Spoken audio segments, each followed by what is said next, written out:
एक और SME IPO आ रहा है, लेकिन क्या ये सिर्फ लिस्टिंग गेन का गेम है या लॉन्ग टर्म में भी कमाल करेगा? तो हम बात करेंगे आरएफबीएल फ्लेक्सी पैक आईपीओ की।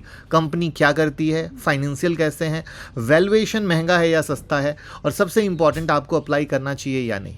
तो ये कंपनी एक पैकेजिंग कंपनी है जो printed multi layer flexible packaging material बनाती है। सिंपल लैंग्वेज में बोलें तो ये प्लास्टिक फिल्म रोल्स और पॉचेस बनाती है जो फूड, फार्मा, होम केयर और पर्सनल केयर प्रोडक्ट की पैकेजिंग में यूज़ होता है। और आपको पता है कि इंडिया में पैकेज्ड फूड और एफएमसीजी इंडस्ट्री बहुत तेज़ी से ग्रो कर रही है, और उसके साथ पैकेजिंग इंडस्ट्री को तो बूम करना ही है, तो वो भी बूम कर रही है, और इसी ट्रेंड को कैच करने की कोशिश में है आरएफबीएल फ्लेक्सी पैक। अब इसके अगर हम डिटेल की बात करें तो एनएससी एसएमई आईपीओ है, 12 मई को ओपन होगा, 14 मई को क्लोज होगा। प्राइस बैंड 47 से 50 रुपीज़ पर शेयर है। इशू साइज 35.33 करोड़ का है और पूरा फ्रेश इशू है। लॉट साइज 3000 शेयर का है, मतलब इन्वेस्टर को मिनिमम 1.5 लाख रुपए के अराउंड इन्वेस्ट करना होगा। तो अब पैसा रेज क्यों कर रही है? तो कंपनी ने बोला है कि आईपीओ का पैसा mainly capital expenditure, working capital और जनरल कॉर्पोरेट पर्पस के लिए होगा।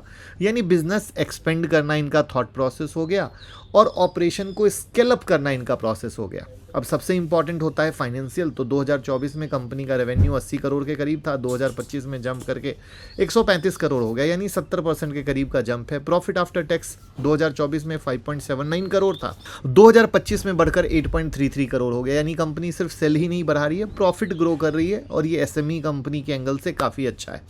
और हम सितंबर 2025 के नंबर देखें तो 6 मंथ में ही कंपनी 69 करोड़ रेवेन्यू और 3.84 करोड़ पेट जनरेट कर चुकी है, तो ये भी अच्छी बात है। अब अगर हम वैल्यूएशन की बात करें तो रिपोर्ट के अकॉर्डिंग आईपीओ 15 पी के आसपास है। पैकेजिंग सेक्टर के कंपैरिजन में ये वैल्यूएशन एक्सट्रीमली एक्सपेंसिव नहीं लगता है, लेकिन एसएमई आईपीओ में सिर्फ पी देखना काफ़ी नहीं होता है। अब कंपनी का स्ट्रेंथ क्या है? तो सबसे पहला है कि पैकेजिंग इंडस्ट्री यानी लॉन्ग टर्म ग्रोथ की कहानी। इंडिया में पैकेज फूड का जो डिमांड है, पैकेज प्रोडक्ट की जो डिमांड है, लगातार बढ़ रही है। दूसरा है कंपनी कस्टमाइज पैकेजिंग सॉल्यूशन देती है, यानी फूड, फार्मा, पर्सनल केयर जैसे सेक्टर में क्लाइंट को कस्टम पैकेजिंग चाहिए जहां मार्जिन बेहतर होते हैं।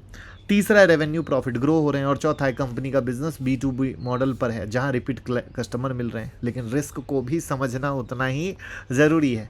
Packaging business raw material price पर हैवी डिपेंडेंट है। अगर प्लास्टिक, पॉलीमर या क्रूड बेस्ड रॉ मटेरियल महंगे हो गए तो मार्जिन प्रेशर आएगा। दूसरा है एसएमई कंपनी में कस्टमर कंसंट्रेशन और वर्किंग कैपिटल साइकिल का इश्यू होता है, तो आपको अच्छा बुरा सब देखना होता है।